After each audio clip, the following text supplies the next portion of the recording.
अब ये तो जनता ही पूर्णिया की फैसला करेगी ना कि उन्होंने कहा कि जदयू में अति पिछड़ों की का सम्मान नहीं है।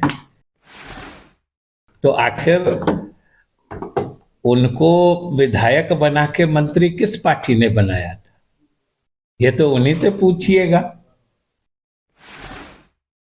कैबिनेट मंत्री से भी ऊंचा कोई पद होता है क्या? और सम्मान की सीमा क्या होती है? उससे बड़ा सम्मान क्या होता है किसी दल में? कि हमारे जनता दल यू के जो उम्मीदवार हैं श्री संतोष मेहता जी, जो एनडीए के उम्मीदवार हैं, आज उनके द्वारा अभी नामांकन दाखिल किया जाएगा। न सिर्फ काफी मजबूत है बल्कि ये एक तरह से समझिए बहुत ही अच्छी स्थिति है, बल्कि संतोष जी पिछले बार से भी अधिक मजबूत स्थिति में हैं।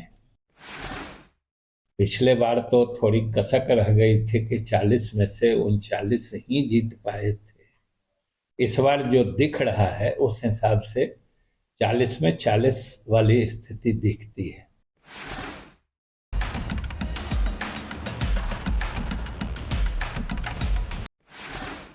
पिछले जातियों का क्या करता है, यहाँ पे जदयू में इज्जत नहीं है, उनकी बात को नहीं सुना जाता है, और उसके बाद आरजेडी में उसकी उनकी ज्वाइनिंग होती है और महागठबंधन से प्रत्याशी हो जाती है। क्या कहेंगे?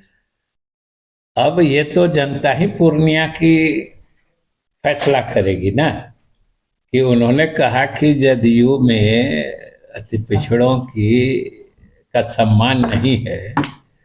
तो आखिर उनको विधायक बना के मंत्री किस पार्टी ने बनाया था, ये तो उन्हीं से पूछिएगा।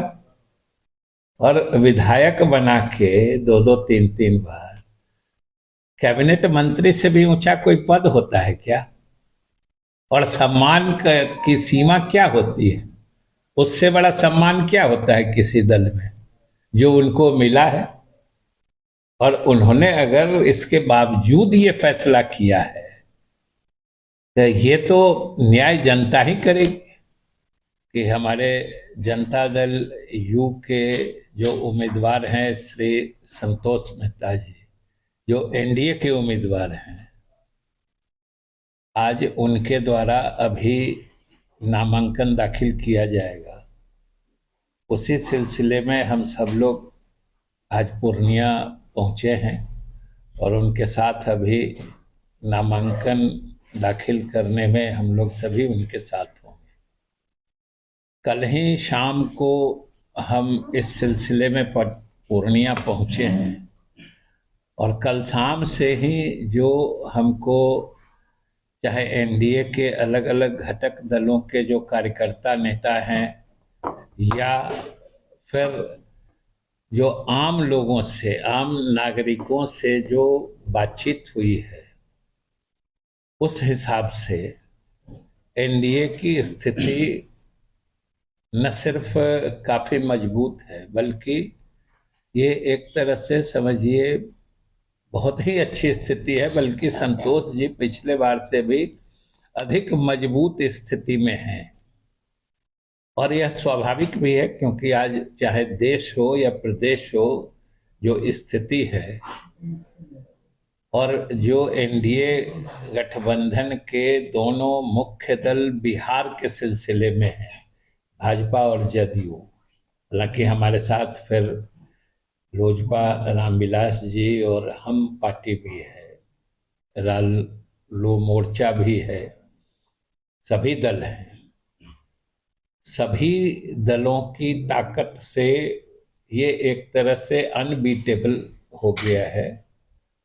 ये हम लोगों की स्थिति पिछले बार से काफी बेहतर होगी। और जैसा कि हम लोग बराबर कहते हैं, पिछले बार तो थोड़ी कसक रह गई थी कि 40 में से 39 ही जीत पाए थे। इस बार जो दिख रहा है उस हिसाब से 40 में 40 वाली स्थिति दिखती है। और पूर्णिया में तो और भी ज्यादा मजबूत स्थिति है क्योंकि हम लोगों से अधिक आप लोग भी महसूस कर रहे होंगे, महागठबंधन के जो अलग अलग दल हैं ये कैसा गठबंधन है और उनमें कैसी आपसी समझदारी और सहमति है, आज पूरा बिहार देख रहा है और चकित हो रहा है। स्वाभाविक रूप से पूर्णिया और बिहार की जनता भी इस परिप्रेक्ष्य में जो सही, सच्चे और मजबूत भविष्य के लिए जो फैसला होगा वो लेगी और स्वाभाविक रूप से वह फैसला एनडीए के पक्ष में होगा। ऐसे ही खबरों के लिए जुड़े रहिए बिहार टॉक से। यूट्यूब पर लाइक और सब्सक्राइब करें, बेल आइकन जरूर दबाएं। फेसबुक, ट्विटर और इंस्टा पर फॉलो करें।